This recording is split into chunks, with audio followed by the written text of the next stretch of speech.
This is episode 19 of the Shame Proof Your Life podcast, the one where I talk about feeling stupid. I'm your host and life coach, Danita Brummer. Have you ever received a prompting that you ignored for a long time, like 17 years?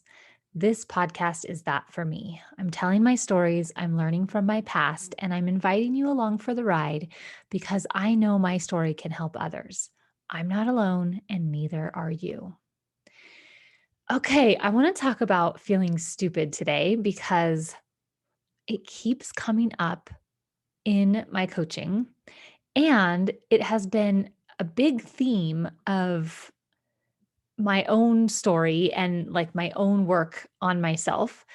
It's something that I've done a lot of work on and that I still continue to have awareness around. The first time I ever really outwardly remember feeling stupid, like, oh my gosh, this is what it feels like to feel stupid, was in fourth grade. Now, I'm sure I felt stupid many, many times before fourth grade, but the first time that it was like an actual concrete memory of like, I felt so dumb was in fourth grade. So I just want to kind of set the stage. The lights were off because my teacher was using the overhead projector and we were learning long division. First time ever having any kind of experience with long division. And it was the very first time I ever remember not immediately understanding something when it is explained to me. Like, at least the first time in school. I'm sure there were times at home or wherever that I didn't always understand stuff. But it was the first time in school that the teacher was like, okay, we're going to learn this and here's how it goes. And then I wasn't like, oh, yeah, okay, I got that. And I immediately started crying. I'm so grateful that the lights were off. It was just this kind of like silent crying with the tears running down my face. Like I was like panicking, like, oh my goodness, this is it. I'm not smart anymore. And I think the reason why it was so distressing for me was because my identity has always been so wrapped up in being smart. That's kind of always what my parents emphasized was like how smart I was and being a good student. And, of course, if you've listened to the previous episodes, you know that I went on and I was a good student and I graduated top of my class and all of that. And one thing that I realized this last week as I was reflecting on this topic was that for me, and I'm guessing for many of you, I don't know if this is a universal thing or if it's just some of us, I realized that feeling stupid and feeling shame are very, very close in my mind. Like when I think of memories and I put myself in that position again and I feel the feelings of like feeling stupid, not understanding, and then I take myself to times when I felt shame, those vibrations, those set of sensations in my body, very, very similar. I have a few other memories, experiences that I wanted to talk about in this episode. The first one is I started playing clarinet when I was in fourth grade. I've always been interested in music, but I've never considered myself especially musically talented. I've sung in church choir. I've dabbled in a few different instruments, but clarinet was my instrument from fourth grade through 10th grade.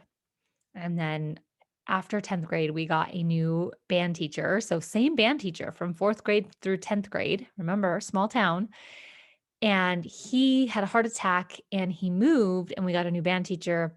I did not like her. So, I decided to quit band when I was in 11th grade. And when I was in fourth grade and started on the clarinet, I had like very, very buck teeth. So go back and listen to my episode about dental shame. And I don't know if it was just that there were a lot of kids in the band or what, but somehow I learned to play the clarinet, quote unquote, wrong. And I didn't discover I was playing it wrong. I think I was in eighth or ninth grade. So I played it for like 4 or 5 years the wrong way. Basically, you're supposed to wrap your lip around your teeth when you play clarinet. And I did not do that. I put my teeth directly on the mouthpiece. And I don't remember exactly what the situation was, but in eighth or ninth grade, I was one on one with my band teacher. And he was like, wait a second, how are you playing that? And I showed him, and he was like, oh, you're supposed to wrap your lip around. Or maybe I was wrapping my lip around and I wasn't supposed to. I don't remember. I had it backwards somehow. And I remember feeling really stupid. Like I should have known that. And you will see in this episode that that thought I should have known is, for me at least, the thought that always leads to feeling stupid. And I am like so resistant to feeling stupid. I actually made myself sit down and write a list of all the experiences I could remember when I felt stupid. And you guys, there weren't very many. And I thought, how is that even possible? I'm a human in the world. How are there not very many situations where I felt stupid? And I think the answer is that I don't ever put myself in those situations. If I think that there's a chance I won't be able to succeed or I'll feel dumb or whatever, then I'll just avoid it. And that's avoiding a lot of life. That makes your life very small. Another experience I had that I thought of when I sat down to do this exercise of like, when are all the times you felt stupid? When I was in fifth grade, I was in a fifth, sixth combined class. So half the class was fifth grade, half the class was sixth graders. Not quite, I don't quite understand the logic behind that, but whatever, that's what they did. And the teacher was like the most awful teacher I think I've had in my whole entire educational career. She was older and she was really mean and really gruff and very like no nonsense, which I can appreciate no nonsense, but she was like to the point where she was very mean and almost rude. It was very clear to us fifth graders, at least in my memory, this is how I remember it. It was very clear that she didn't like the fifth graders. She much preferred the sixth graders. And there was a time, I don't remember when in the school year this was, but I got sick, like pretty sick, like throwing up sick. Like I must have had the flu. And I was out of school for an entire week. And when I got back to school, my teacher listed out all of the assignments that I had missed and told me I had a week to get them done. Totally reasonable, right? That sounds like what my kids at school would do today, even. And so, me being the methodical, good student that I was, I got to work on catching up on all the assignments.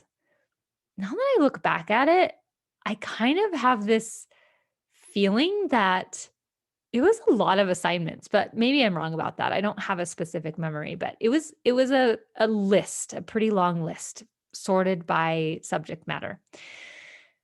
And I liked school. I like learning. I like studying. It's my thing. And so I was happy to do it. I was like, I much more disliked not being able to go to school and being sick than the aftermath and having to make up all those assignments.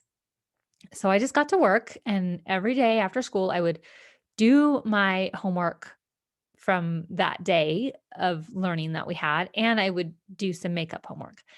And I remember by the end of the week handing her all the assignments.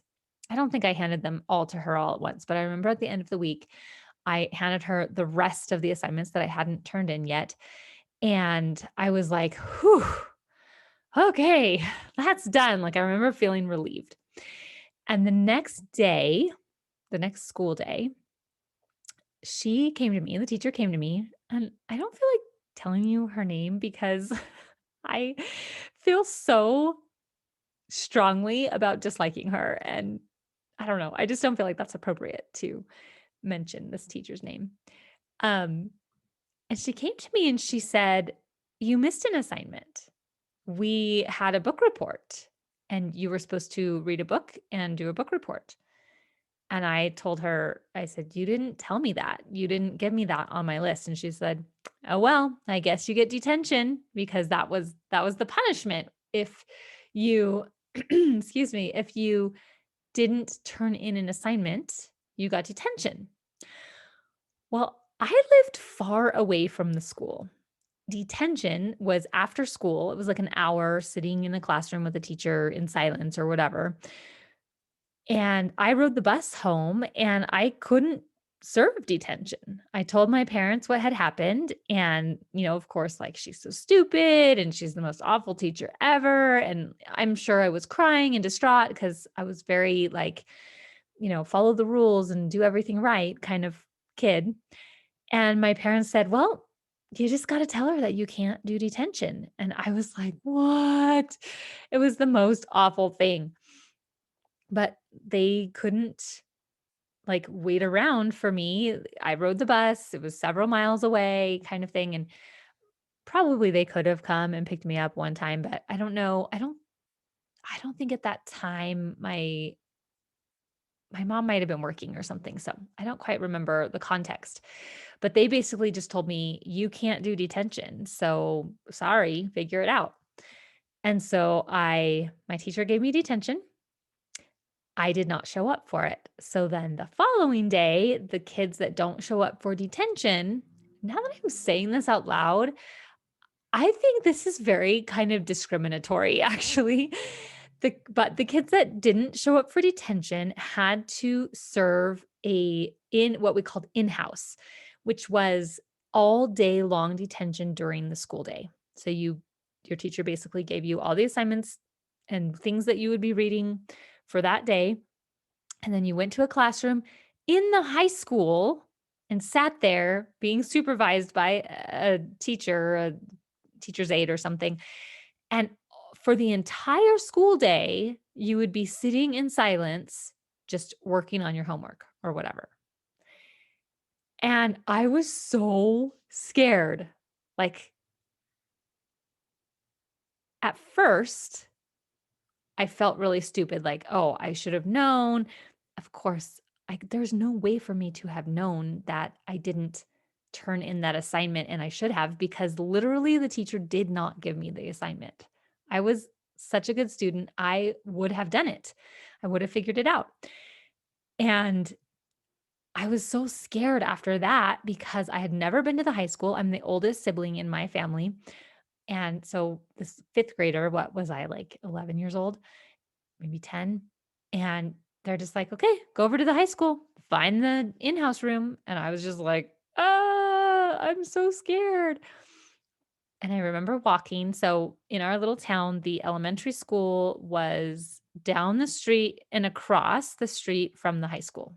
And usually, I think 7th and 8th grade, we call junior high, they were in the same building as the high school, but the high school was going under some renovation when I was in 7th grade. So in 7th grade, my class actually met in the elementary school. I don't know, they moved some classrooms around or something.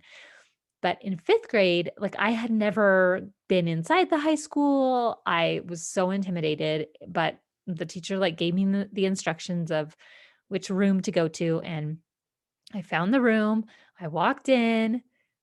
It's kind of funny because I had a boyfriend, little puppy love boyfriend in 6th grade, and his mom was the in-house, like, teacher's aide. She was the person kind of watching everyone in this room. And the high school was old, wood floors that were creaky. And I remember like walking into the classroom, this like meek, quiet little girl.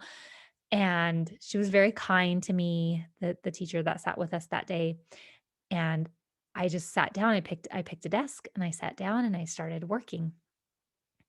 And a couple hours in, I realized this is the best thing ever. I just get to sit here and do my work all by myself and get everything done. And then when I got done, I just read, which is one of my favorite things ever to do. So I was like, can I finish fifth grade in-house?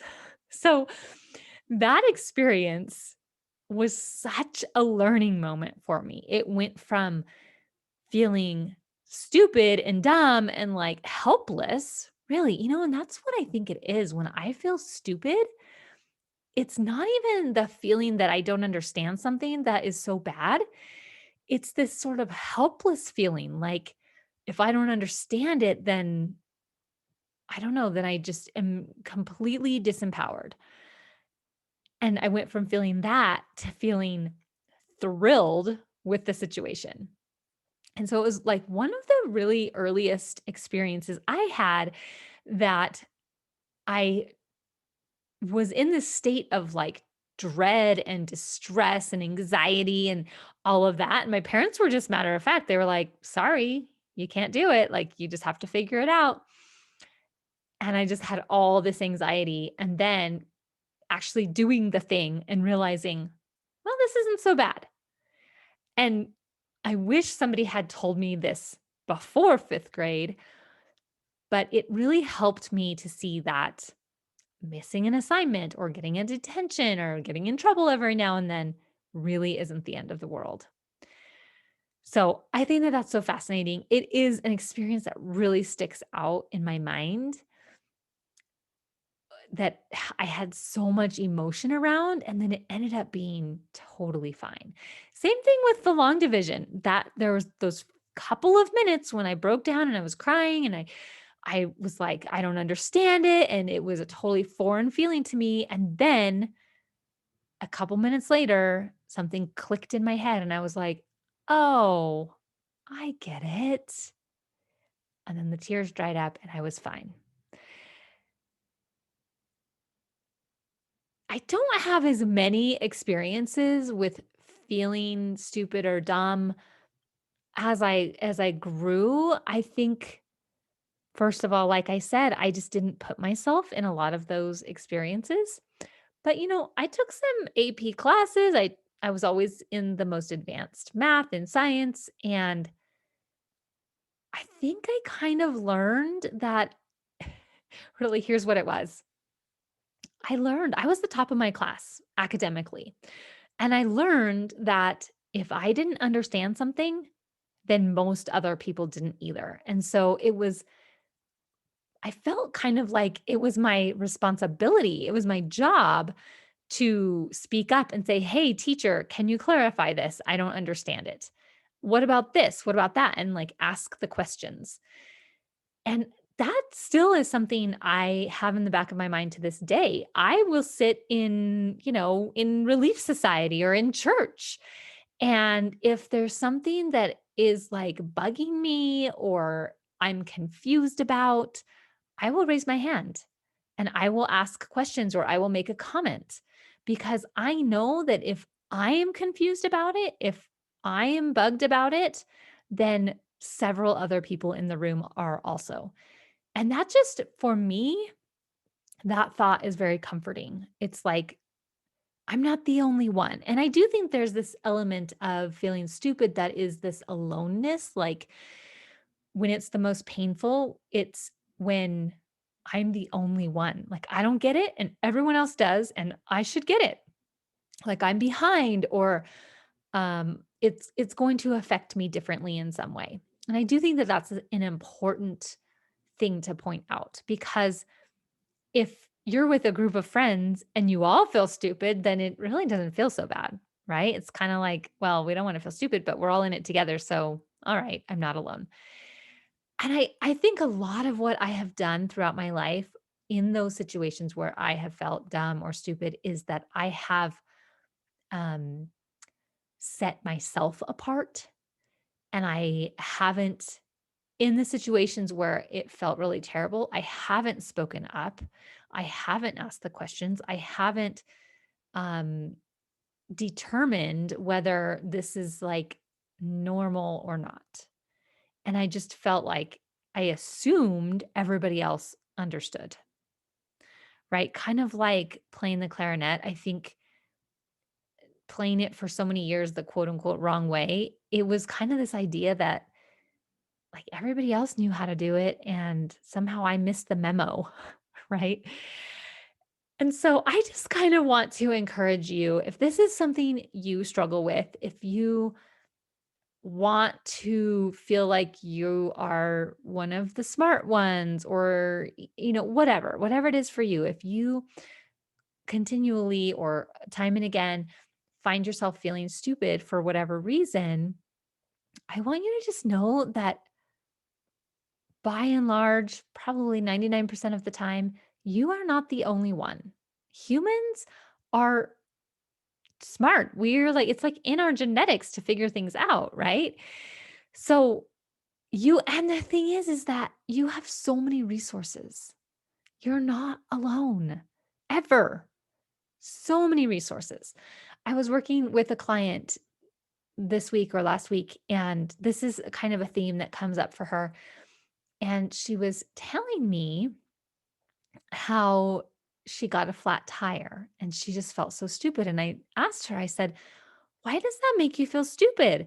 And she said, well, I don't know. I guess maybe I picked the wrong road to go down. I should have known. And I was like, how?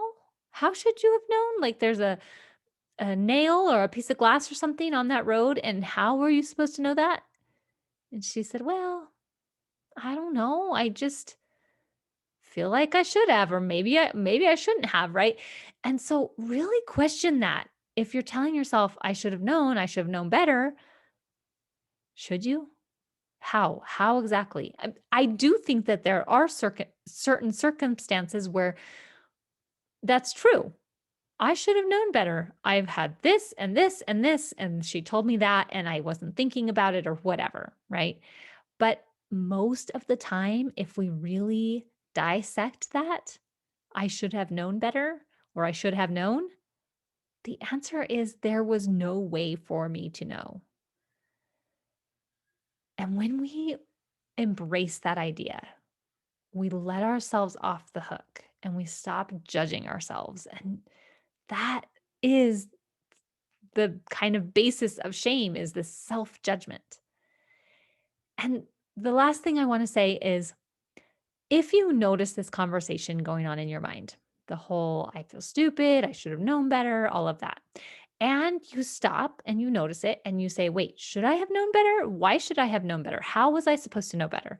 And you don't have a good answer to those questions, then meet yourself with compassion, right? Like even say out loud to yourself, oh, it's okay. You weren't supposed to know. There's no way for you to know. We'll figure this out.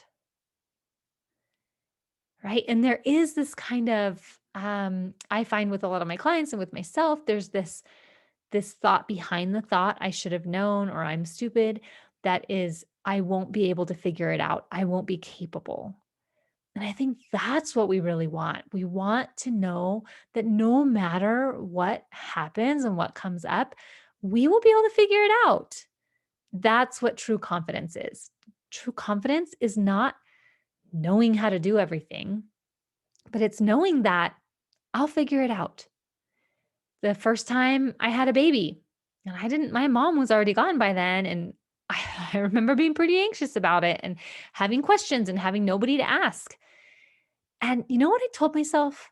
I told myself, women have been doing this for centuries. I'll be able to figure it out. I'll ask my doctor, I'll ask my neighbor, or I'll ask somebody at church, whoever. I didn't have really family or community for me to go to, but I just kept telling myself, women have been doing this for centuries. Eve did this all by herself. And I just knew I would figure it out. And when I got a breast infection and I had a 104-degree fever, I figured it out. My husband put me in the shower and he made the doctor's appointment and we went and we figured it out. Right? Every step along the way, I have parented my children alone, which is something that a lot of people have a lot of anxiety around. And I just keep telling myself, women have been doing this for centuries. People have been raising kids for centuries. We'll figure it out. this actually just came up, but I used to be like so scared of driving in the snow. And it was like this paralyzing anxiety. And after I had coaching had come into my life, I coached myself about it. And I realized that the thought behind it was like, I won't know what to do. I won't know how to handle it. Like if I get into an accident or something like that. And then I went, oh, is that what it is? Okay, well, let's just decide. If you get into an accident in the snow, what do you do? And like, I went to my husband and I was like, what do I do? And I refreshed my memory on how to call the insurance company or when to call the police and when not to call the police and all of the things. And what I did is I put a bag of sand in the back of my van. I had a minivan at the time, and I put a little folding shovel back there because my like worst case scenario was if I get stuck at like on a slight incline and there's people waiting behind me, I won't be able to dig myself out. And so I just went, "Oh, okay. Well then just keep a shovel and some sand in the car with me and I'll be able to dig myself out." And it like alleviated about 85% of the anxiety. It's like the awareness of what is going on in our mind around this feeling of feeling stupid or feeling dumb, not being capable. It's so enlightening to understand what is going on behind that. Now that not might not be what's happening for you, but that's what I discovered was happening for me.